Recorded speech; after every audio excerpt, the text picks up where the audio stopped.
আশিকের মাশুকের প্রেমের নিশানা, তারা মরা বাচ্চা সমানে কথা দিলে দিবানা, ঠিক না?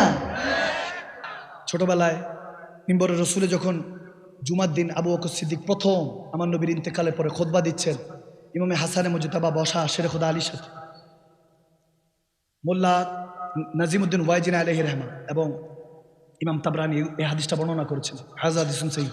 ইমামে হাসানে মুজতাবা যখন দেখতেছেন নানা জানাই মিম্বরের মধ্যে আবু বকর সিদ্দিক বসে আছে, রাগ হলেন, বলেন যে আপনি এখানে কেন বসছেন? এটা আমার নানার মিম্বার, আপনি নামেন। তো ছোট মানুষ তখন 6 থেকে 7 বছর, তার একটু কম বা বেশি হতে পারে, 10 থেকে 12 বছর হতে পারে মতান্তরে। যখন এটা বলতেছেন আটকায় দিয়েছেন, ময়মুরব্বীরা যেরকম আটকায় না, বাচ্চারা এরকম দুষ্টিম করে, এরকম বলে না, তো আটকায় দিয়েছেন যখন বলছেন এটা আমার নানা জানার মিম্বার, নামেন। একটা পর্যায়ে দেখা গিয়েছে আবু বকর সিদ্দিক দৌড়ায় নামছেন একটা বাচ্চা গোলামের মতো, সুবহান।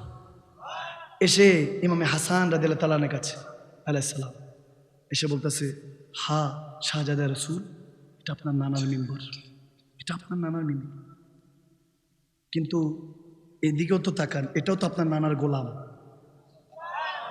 সুবহানাল্লাহ বলুন না। বলে মিম্বরের দিকে দেখলেন, গোলামের দিকে দেখবেন, এটাও তো আপনার নানার গোলাম।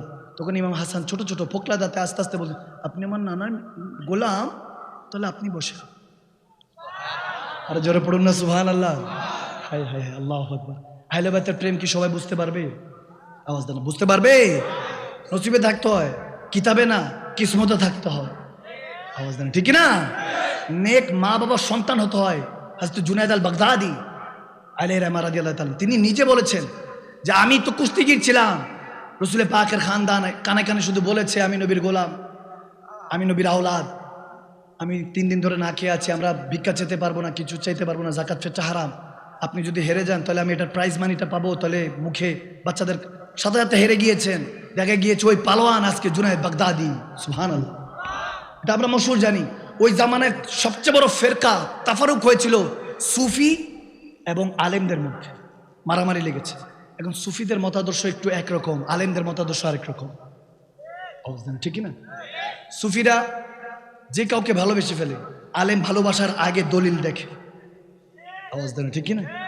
একটু পার্থক্য আছে, তবে দুজনেই হক রাস্তায় আছে। একজন দলিল ছাড়া কথা বলে না, আরেকজন দলিল লাগে না, এমনি মেনে যায়। আওয়াজ দেন, ঠিক না? যখন দেখা গিয়েছে তাফারুক হয়েছে, জুনায়েদ আল বাগদাদি নিজে বলছে আলেম এবং সুফিদের মধ্যে মারামারি, কে হক কে বাতিল। দেখা গিয়েছে বর্তমানে এরকম চলতেছে। একজন দরকার যিনি এখানে এসে ফয়সালাটা করে দেওয়া, সব একরকম না। আলেমী দিনদের মধ্যে দেখা গিয়েছে ইমাম শিবলি, ইমাম জুনুন মিসরি, বড় বড় তাবকার আলেম জুনায়েদ বাগদাদির কদম থেকে পড়াশোনা করে বের হয়েছে। সুবহানাল্লাহ। সুফিরা একটু নারাজ, সুফিরা বলে জুনায়েদ বাগদাদি তো আলেমদের, ওলামায়ে কেরামদের, আমাদের না। সুফিদের জন্য একটা দিলেন, মনসুর হাল্লাজ। সুবহানাল্লাহ বলেন, নাম শুনেন নাই? মনসুর হাল্লাজ আনাল হক বলতে বলতে দিওয়ানা হয়ে শুলিতে চড়ে গিয়েছেন। ওখানে মধ্যে কমপক্ষে 7 থেকে 8 জন জগৎ বিখ্যাত ইমাম দিয়েছেন, আর এই সাইডে সুফিদের জন্য একটা বুলেট ছাড়ছেন। সুবহানাল্লাহ। ওনাকে দেখে সব সুফিরা ঠান্ডা হয়ে গেছে, শেষ। যে আনাল হক বলতে বলতে শেষ, ছাই দিয়ে ফাঁসি দিয়ে শেষ হয় না, তারপরে দেখা গেছে টুকরো করে ছাই দিয়ে উড়িয়ে দিয়েছে, তারপরে দেখা যায় আনাল হক বলতে বলতে দিওয়ানা হয়ে গেছে। সুবহানাল্লাহ। এই আমার, আপনি এখানে কেন বসছেন? এটা আমার নানার মিম্বর, আমার নানার মিম্বর, এখানে শুধু আবু বকর বসতে পারবে, আর কেউ বসতে পারবে না। যখন এটা বলতেছেন, হযরত ওমর আবার এত উঁচা, এখানে যেই কাঠকাঠি ছিল এত উঁচা লম্বা বিশাল, 8 থেকে 9 ফুট লম্বা, ওমর হাত জোর করে শাহজাদা রাসূলের কাছে এসে বলছে, হ্যাঁ শাহজাদা রাসূল, এটা আপনার নানার মিম্বর, আমার কোনো নানার মিম্বর নাই। বলছে আপনার নানার মিম্বরে যান। বলে আমার কোনো নানার মিম্বর নাই, এই জায়নামাজ আপনার নানার, এই নামাজ দিয়েছে আপনার নানা, এই মিম্বর আপনার নানার, আমার কোনো ইয়া নেই। তবে আগের জন্মের মতো বলে নাই, বলতেছে আমার নানার কোনো মিম্বর নাই, আমার নানার কোনো মিম্বর নাই। যখন চোখের পানি ছেড়ে দিয়ে বলতেছে, তখন ইমাম হোসেন বলছে আপনার নানার মিম্বর নাই, তাহলে আমার নানার মিম্বরে বসে। আর জোরে পড়েন না সুবহানাল্লাহ। ওই দিন হযরত ওমর খুতবা দিচ্ছেন, যাকে ইমামে হোসাইন এই তাখতে বসিয়েছে, এই মিম্বর রাসূলে বসিয়েছে, এই ওমরকে পরাস্ত করার আর কেউ নেই, আমার আর কিছু লাগবে না। কিয়ামত পর্যন্ত আমি ওমর আহলে বায়াতের সাথে আছি। যেদিকে যেদিকে গোস্তাকে রাসূল ইবলিসের আওলাদদেরকে দেখবে, ওই জায়গার মধ্যে আহলে বায়াতের সাথে আমি ওমরকে পাবে, ঠিক না?